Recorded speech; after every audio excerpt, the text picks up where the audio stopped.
everybody, and welcome to the Weatherboys podcast, episode 3 of this season, where we get into, if you're new to the Weatherboys podcast, we get into the stories behind the story that you see on Fox 2, but also it's evolved a bit where we bring in some very interesting guests and just kind of rap about what's going on with our lives. So a little pitter patter between boys. Yeah. Speaking of pitter patter. Boys. The pitter patter, mostly. Pitter. What's going on? What's going on with you? How's your week going? I feel sweaty right now, but otherwise good. Pretty good. Okay. Pretty good. Yeah, pretty good. Real good. A couple of snowstorms. Goodness. Last week. Jeesh. Yeah. How about that? Those were busy. Right. Winter's over. Right? That was you said 2 years ago. Oh, I thought you meant forever. No. I thought the proclamation was like no more winter ever. You're not allowed to bring that up 2 years later. Oh. I do. Although, so what Alan's talking about is there was one 2 years ago. It was mid-February, and I looked at the long-term weather outlook, and it was hot. And it was like 30. Scorching. I mean, it was true, though. I think we set records at the end of February for like 55s and 60s. Yeah, for sure. So and I knew that was going to happen for 2 weeks. I was confident. Yeah. The 2 weeks after that, I was also pretty confident it was going to be warm. So then I was like, okay, listen, we're mid-March, and we're coming off a warm stretch. I think we're done with winter weather. And I came into work that day. And you were jazzed up that day. I said, Alan, I'm going to go on TV and I'm going to say that winter is over in mid-February. And you were like, no. Don't. Are you sure? You want to do that? And to be clear, I didn't say that because I knew that it wasn't. I didn't know. You had many points in your favor, but that's just a bold. When you have such a bold claim, one must really have a, buttoned up. Well, let's be honest. It was a mistake. Oh, it was a bad mistake. Because I was right for 2 weeks, and then March. Oh, you were wrong. Was the worst of winter. It was the worst. One of the snowiest Marches in the history of Metro Detroit. We had like 17 inches of snow and 2 major ice storms. Yeah. One of them knocked out power to 700,000 residents. Yeah. There was some ice on my bushes, and they never regained their form. I lost a tree too. Yeah, I did. We never heard about that. What kind of tree? Was it an elm or a spruce? Or what? It was a birch. Oh no, not a birch. It was a birch. You lost. Oh God, you know what? That's karma. I hate birches. Really? Do you have a birch tree? Yeah. What do you have against birch? Yeah, birches are sturdy. Anybody with a birch tree knows that they're the most annoying trees. No, they're trees. They're up. They grow. They're the most annoying trees. First off, they drop branches left and right. They can't hold a branch. You know what they say? Like a birch, you can't hold a branch. I've heard that before. Heard people say that. I've heard that one before. And then they also have that like pollen that drops in late May, early June. Is that the cotton? No, it's not the cotton. What's the cotton tree? What's the tree with the cotton? It's like a yellowish, reddish thing. Like I don't even know what to describe. Yeah, no, I've heard about birch pollen. I've heard about birch pollen and birch branches. They're the worst. I know. I hear about that a lot. But anyway, I was very wrong about winter being over that year, yeah, and I still hear about it, as evidenced by this. Well, yeah, it just kind of springs from the fountain of truth. Mm-hmm. Yeah. Where were we? What? Just now, before that, what were we talking about? I don't know. I'm confused. We were talking about how we had the snow, and then very good. Back at it. Okay. Finally going back to school. Well, no, they're not. No, because they got. Did you go pick them up? Did you drop them off at school today? No, this is midwinter break. I'll tell you what. Dad of the year over here. Jeez. I don't remember as a kid like having this many breaks. Yeah. No. Yeah. Oh, are we gonna do? Oh, yeah. God, those kids these days. There's so many breaks. Oh, those little kids. If it's not a snow day, it's an ice day. If it's not an ice day, it's too cold to wait for the bus stop day. You're right. I'm not gonna make fun of you for this. I'm gonna agree wholeheartedly. It's bull. Christmas break, and then winter break, midwinter break, and then midwinter break, and then spring break, and then summer break. Right. Well, then it's early or late spring break. And then early summer. There's a late spring break? Early summer break. You're making that one. Okay. It just late feels spring like break, it. and then a mid-quarter break. Right. And then a May 17th break. And it's, they've gone to school 3 days in a row break. Yeah, for sure. Let's give them a little, I'm teasing. I know. Yeah. I have 2 sisters that are teachers, and they tell me all the time. They're like, hey, you could do it if you wanted. Like whenever I complain. Do what? What could you do? Whenever I complain, like, oh, you always have days of school off. They're like, then you can be a teacher. They're not turning people away. If you're so upset about it, you go do it. Yeah. And it's like, no, it's not that I'm upset that you get the day off. I'm upset that my kid isn't going to school. I want you to babysit my children. That's what I want. I just want someone to watch them. Yeah, right, yeah. It's just so much watching of my own kids. I know. They're great, though. And you shut up. You shut your mouth. Your children are well-behaved. It's a well-oiled machine over at the Kever household. Your kids are probably cleaning. Your kids are probably cutting down the birch tree for you right now. I will say my daughter, just last week, she said, Dad, I want some money because they were selling. Does your school do they're called Smensels? They're smelling pencils. They smell like, whatever, cherry, watermelon. No. Brownie cookie. I'm okay. All right. And they sell them? They're $1 a piece. Yeah, sure. And there's 5 of them. There's 5 flavors. Oh, collectors. You got to get all 5. And so they got to get all 5. For sure. They treat them like Pokemon. Got to catch them all. Well, I know. If I know Derek, you're not happy about spending $5. I don't like it. That's $10. 5 plus 5 is 10. So last week, my daughter was like, Dad, can I do some chores so I can get some money so I can buy the Spencels? Sure. And I said, okay, you can clean the toilets. Yeah. She said, okay. You had her clean your toilets? I had her clean all the toilets. Oh, gosh. She did a great job. And then she said, I need another $1. I said, okay, well, you can clean. Wait, how much did you give her for cleaning all of the toilets in the house? $1. What? You gave her $1 for cleaning all of the toilets? $1. All of the toilets? Yes. How many toilets? 3. Usually, the toilet cleaning is part of their weekly chores. We all live in the house. Oh, my gosh. We all have to do chores. You know what I can't wait to do? I can't wait to talk to Aaron Stupel with you. Oh, yeah. Of the Sovereign Child. And he's going to have some parenting words for you. That was a good get. That was a great get. Yeah, you we're did phenomenal. Having that conversation in that's later. But yeah, no, that's wonderful. That's delightful. You're doing a good job, Dad. I think you're wonderful. Thanks. I did tell my daughter, I said, I think it's a waste of money, but it is your money. I can't believe they do all that work for $1. Yeah. I'm going to have my kids tell your kids about how much money you can really get for stuff. Don't you dare.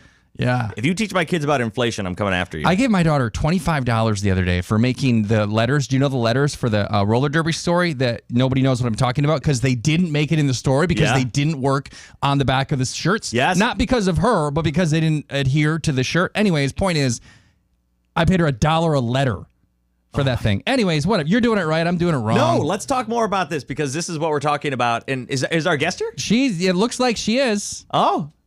All right, we're waving her in. Is it for this one? Yeah, this is for this one. This is for this one. This is why. Yes, this is why we're here. This is why we're here and doing what we're doing. Okay, I just never know. Derek takes care of this, and I just show up and sit down. I get confused. It's he's very pretty. We just say show up, look pretty, and that's it. And there you go. So our guest is joining us, Robin Murdoch is here. Yeah. We're gonna mess with this on the fly because I think if I hit this button here, we get Robin's camera working. So, Alan, you do some talking. I'm going to do some buttoning. So this is happening right now? Right now. Robin, hello. I've never done this before. I'm very excited. Well, you're going to want to talk into the mic. So, yeah, you can move that mic, too. Get in there. Take it, shift it around. So what's this guy? Is this like a fake mic? That's a fake mic, yeah. So talk into the other mic. Okay. Maybe you could move that mic. Maybe you could put it up or down. Yeah, shift it in one way or another. You guys are teaching me something today. Oh, for sure. I taught you Derby, now you're teaching me this. Robin, this took me forever to figure out. Alan does this every day with Jay Towers because he's famous and he's on the radio. Yep, but like, it feels different than TV. You want to talk like right into it. Right. Yeah. And don't worry about the volume. It autocorrects, so you're fine. It's so weird because I want to look at you guys, but I can't really look at you guys. That's okay. Yeah, no, you can shift it. Come on, give me your eyes. Look into my eyes. Give me your eyes. See, there it is. Oh, but the thing is, she's fighting the. Boink. All right, let's get into this. So the story aired last week. And to much fanfare, people seem to really like it. Yeah, there's confetti. Everyone was throwing it. They were excited about it. Yeah, it's fantastic. Robin, what did you think of it? Because this is your world. We just entered it for a day. I thought it was amazing. Like, you know, I'm usually on the other side of things, and I'm the one that does all the crafting, you know, and the logging and putting together the sound bites and the writing. And so it was weird to like relinquish that and give it to somebody else. Were you right? nervous? Because we got to tell the story we wanted to tell. And I didn't I purposely didn't try to go in the system and like watch it ahead of time. Yeah. You know what I mean? Because I wanted to wait until, you know, it aired or whatever. You know, I very nearly sent you the story after I wrote it. And I was like, just to be sure, is this kind of like what you guys do? Am I in the right? Yeah, but I didn't. It was, you guys were all fantastic. The way it was written, the way it was told, hitting on, you know, there's a lot more to us than just being a skater. You know, there's like different levels, and I think you were able to describe the different levels of these different skaters, and you know what makes them so special, and some of the hardships that they've been through. Well, and I think that's what we've learned when we do these Weatherboy stories is like you do a story on roller derby, but there's individuals and characters that make up roller derby, and it's those characters that have the stories that really give it heart, like any sport. And you were so great when you introduced us to Jill Bro. Mm-hmm. Jill Bro Baggins. Jill Bro, that's her. Which I think. How That's do you her guys name. come up with these names? Well, Jill changes her name a lot. I like that. With every season, with every team, she's always got like a different name. Like we called her Chef's Kiffs for a little bit, so it's hard to keep track. But people kind of change it based on the team and stuff like that. Although when we do play on the travel team, many people are starting to use their government names, their real names, because you know this is becoming more of a sport, more you know. Do you guys have trading cards? You know, at one point they did. That was a fundraiser where they did have trading cards. How cool would that be, Yeah, right? I'd To buy bring those that back. for sure. Yeah, that was a fundraiser a while ago. So the names, Alan was just telling us the story. He did try to surprise me with names on the day of the shoot. He had his daughter draw them on paper. She made the letters that I was going to construct into a word, which was Derek's name. What was my name? Thunder Thighs. Oh, perfect. Very fitting. Thunder Thighs. That worked Very great. fitting. What do you? No. It's fitting because your thighs are thunderous. It's a compliment. It is. I agree. It's a compliment. reframing it. Thunder. Oh yeah, put that through the compliment filter. Because you talk about Reframing thunder. it, compliment. Yeah. Those are the sexual stallion legs. Yes. Those are, yeah. So I was Thunder Thighs, and what were you? I think I was Cloud Crusher. I don't know. Cloud Crusher. Yeah, I don't know. That one was fine. But really, it was just because I know that Derek doesn't like me calling him Thunder Thighs, even though I mean it as a compliment. It's not the true story, Robin. The story is I bought a suit. I took it to a tailor. This is true. I took it to a tailor and I put it on and I walked out of the room and I said, I think I need to let these out in the legs. And he was this little Italian man and he goes, no. I cannot let that out. Not with those hockey thighs. Not with those thunder thighs. He said hockey thighs. And Alan has rewritten the story to be thunder thighs. Because it's like with every step, a clap of thunder sounds. That's what it is. So this name is purposeful. There really is a backstory. Yeah. See? Nice. You are a true derby player then. We all have backstories. What's your name in the derby? Robin of Knoxley. And you've consistently kept that one? I have, yeah. I've kept it just because, and I don't mix it up. A lot of people have names that are very different from what their normal name is. I keep it as Robin because I want to make sure I am paying attention when somebody's wanting to get my, they're going to give me a little offense. I want to make sure I'm paying attention to that coming, or if I get a penalty, I want to make sure I understand that. If I mix it up and throw a different name in there, who knows what's going to happen. Dude, it's confusing in that. What do you call it? A scrum? What's it called with all of you guys in the jam? It's called a jam. Dude, that's chaotic. I don't know what's going on in there. It's pretty wild, and half the time we don't know what's going on. You know, we're like, what? Because everything is so fast. It's like a sport where you're doing offense and defense at the same time. So you're constantly thinking. What I was amazed at when we did it was that it is 100% all the time, because I would fall and I'd be like, oh, I'm down. And then, get up. Yeah. You can't just kept sit doing that. No. Yeah. Like you got to keep going all the time. And you're right. You're switching here. You're blocking here. And then you're trying to now go. Okay, now block. It was a ton of work. You got to be fast because, the longer you take to get up, the quicker it is for people to set up around you and create that wall in front of you. So you want to get up instantly so you can try and bust through it. How do you guys not hate each other? Because we went to the practice and there are 4 different teams, and you guys play against each other, but then you practice together. And like I get like you, I mean, it's like you want to be nice, but then you want to win. Yeah, well, yeah. There's definitely a lot of smack talk that's happening, especially as Derek's we're leading up to a game. So bad at it. You wanna kind of psych up your opponent, and there's definitely a lot of a lot of smack talk, but in the end, like, we love each other. And, if somebody hits me hard and knocks me down, I'll say good job because it's a good hit. It's a good hit. They did and good. It's legal. You want to I don't know. You want to give somebody kudos. If Derek they do did you know? Did you guys notice how illegal Derek was during that game? I watched the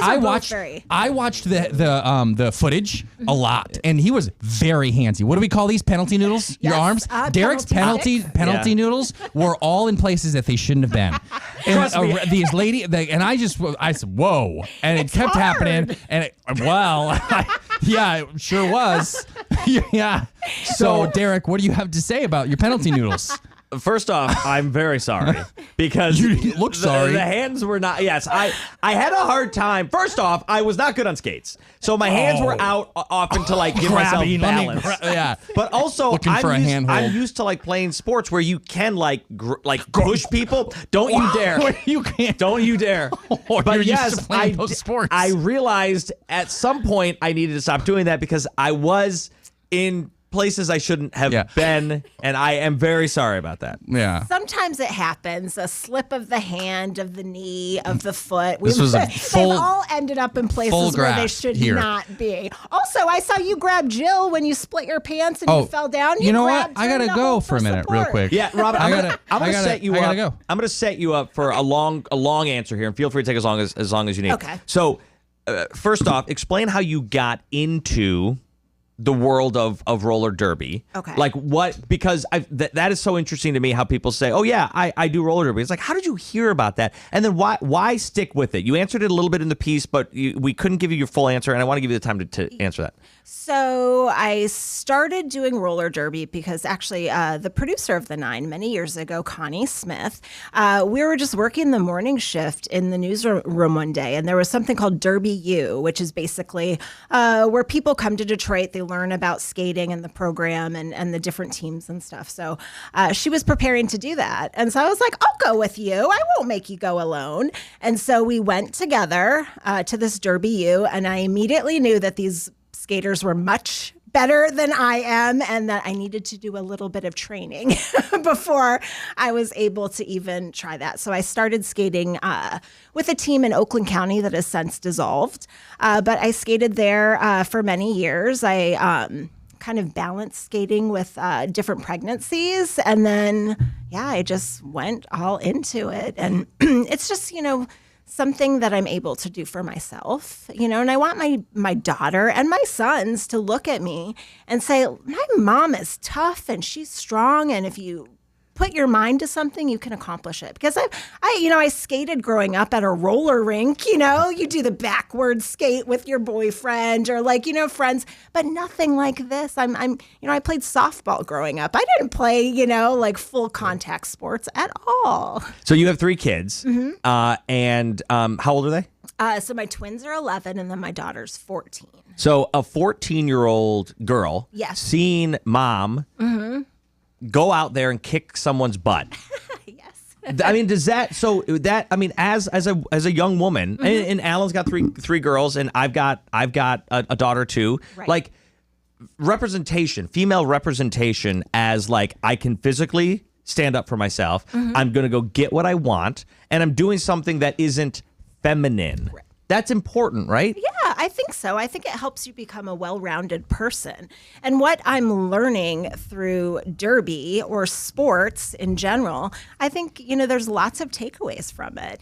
Just being a part of a team, working together to accomplish, a like goal. I think that's something that you can learn. You can learn confidence. There's so much that you can learn from playing a team sport, I think.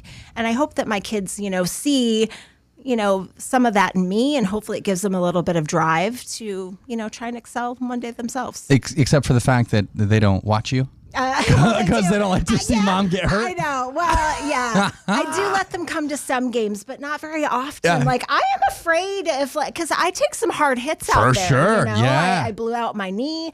I've gotten a concussion before. I take some hard hits. And so, I don't want to have to worry about, if I fall hard, oh my gosh, are my kids okay? Are they freaking out? You know what I mean? So it goes both ways. Okay, you blew out your knee. We just talked to another coworker in the building, a woman who said, I played roller derby too until I broke my leg and then I retired.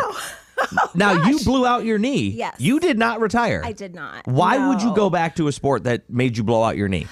You know what? Because I want to be done with the sport when I'm done with it. I don't want something that happened to me to cause me to have to quit something. I want to make sure that I'm ready for it. And so I just chose to come back. I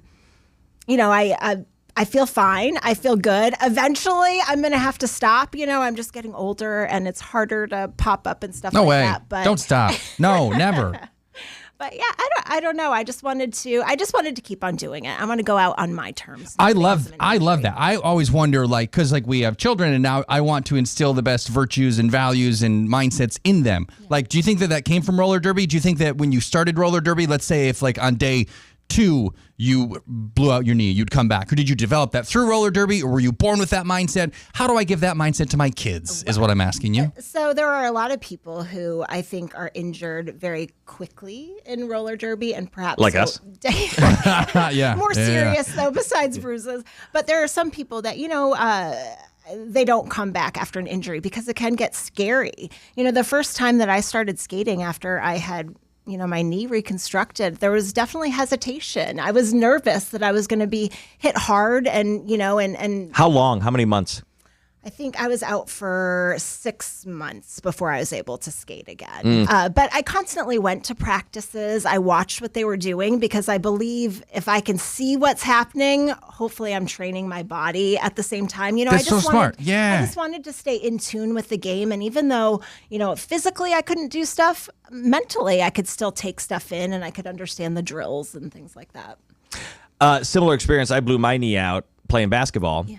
And I went back. You said 6 months. Similar. About 4 years. So 4 years. 4 years, yeah. And so when I hear you say 6 months, I'm like, dang, it really is a bad A. Yeah. And so it was similar in the sense that Robin got hit hard, and then you, I think it was a non-contact injury. Yeah, I think essentially hurt myself. Right. Yeah, it was a left step. Yes. And then I quit. So that's that. Sure. So similar but you know what? You're back though. You're back. No, you've played back. You've played. I know that you've played one time. Yeah. And we have another game scheduled. Well, it's not scheduled. Scheduled to be scheduled. Okay. So we'll take care of that. Yeah. How'd you feel going back to it? Terrible. Yeah. A little bit nervous. No, that's funny that you asked that. Nervous, no. Once I got out there playing, I didn't worry about it, but I was grossly out of shape.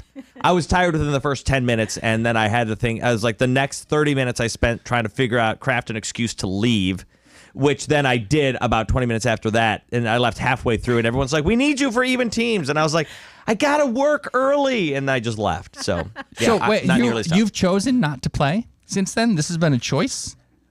I didn't know this. I would have heckled you to get out there more often had I known. I would do it now. After I did it the first time, I would do it now. But unlike Robin, my point is to show the juxtaposition from Robin saying, I got hurt doing this thing. 6 months later, I was back out doing it after mentally watching them and being a part of that world. And the coward that is me saying, I got hurt and I'm just going to crawl in my hole and not do it. It's an amazing mental fortitude that you have, Robin.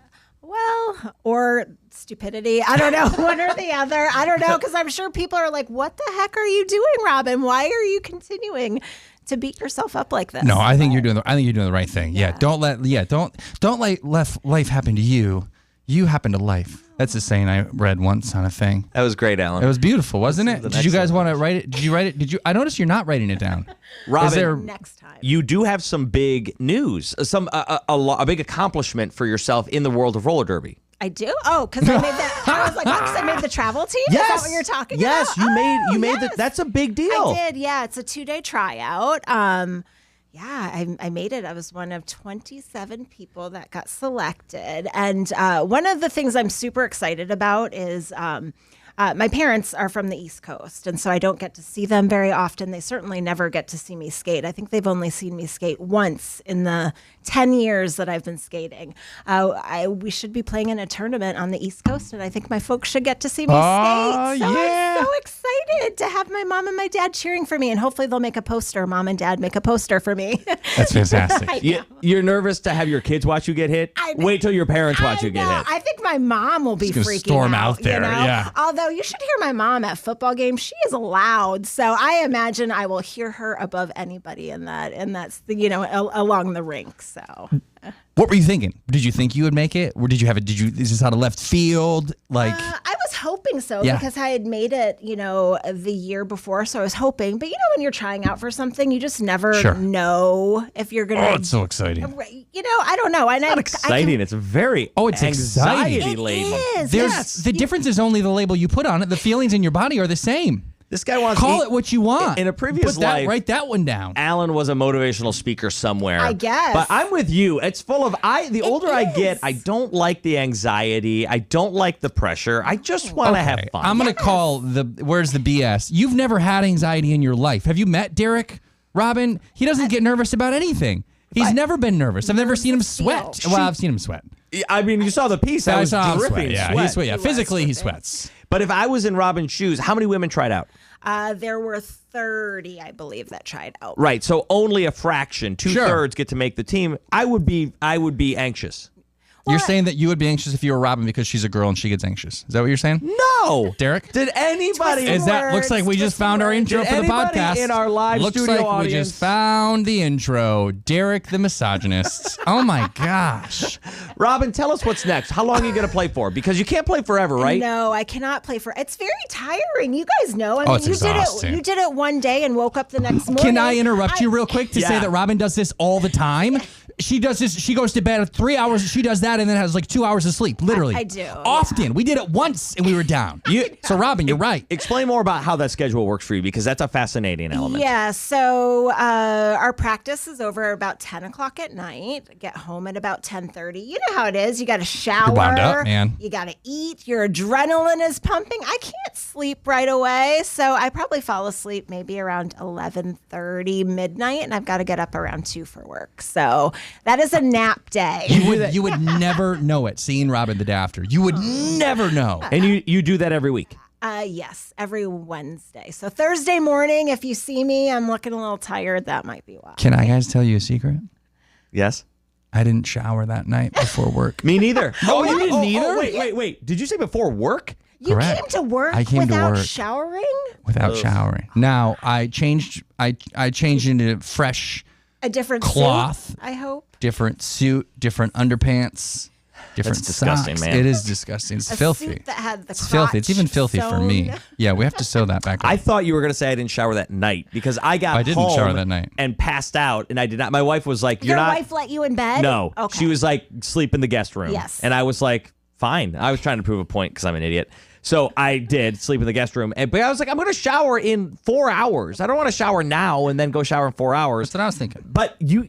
Well, I was going to shower guys in are like gross. 6 hours. Yeah. She's It was not gross. wrong. Yeah, she's not. She's not wrong. Robin, thank you so much. You're welcome. Thanks for It was coming. I'm glad you fun. liked the piece. Thanks for inviting us out there. It was great. Yeah, thank you very much. Everybody loved it. Everybody is so excited. And we didn't do two things. We didn't even say right now. Jill, what a champ. Oh what my a champ. gosh. Mm-hmm. And then Mr. Matt Phillips really making that scene. We can't not mention Matt who put No. that thing together. I don't even know how you guys do that. I mean, I saw there were 2 GoPros that you guys had at least, Yeah. right? And then 3 different cameras. Yeah, he had Doug, 5 to look Brian, through. Matt, and then Matt had 2 other cameras. So 5 cameras to scrub through, which is insane for one person to do. Yeah. Right. I mean, that's legit like a Netflix show Yeah. that he had to do, and he just did it. And He you just got to did make it. that video match, and it's just people don't understand how much work goes. Yeah, no, Derek said it. into Derek said he that. looked at the timelines like, you're an artist, Matt. Yeah, Yeah. he's an artiste. And also, Racer McChaser. Yes. By the way, scary gosh. woman. I mean, I for loved sure. her. Yeah. She was incredible. No, She's yeah. very intimidating, though, right? I stood up at the very beginning of the shoot. I stood up without my helmet on, and from across the room, Yes, she she yelled did. at me. She did. She said, "Get your helmet on." Yep. Okay. Yeah. Okay. She sure did. I will tell you, she's probably one of the reasons why I tried out for All Stars. Because look at her. She punched you in the face and told you to do it? Yes, You exactly. better do it. She's been skating for years and years, and I am only going to get better if I skate with the best, Yeah. And so I've never been on a home team with her. I've never been on a travel team with her. So that was one of my goals, to get on a team with her and learn from her. That's why Derek works with me.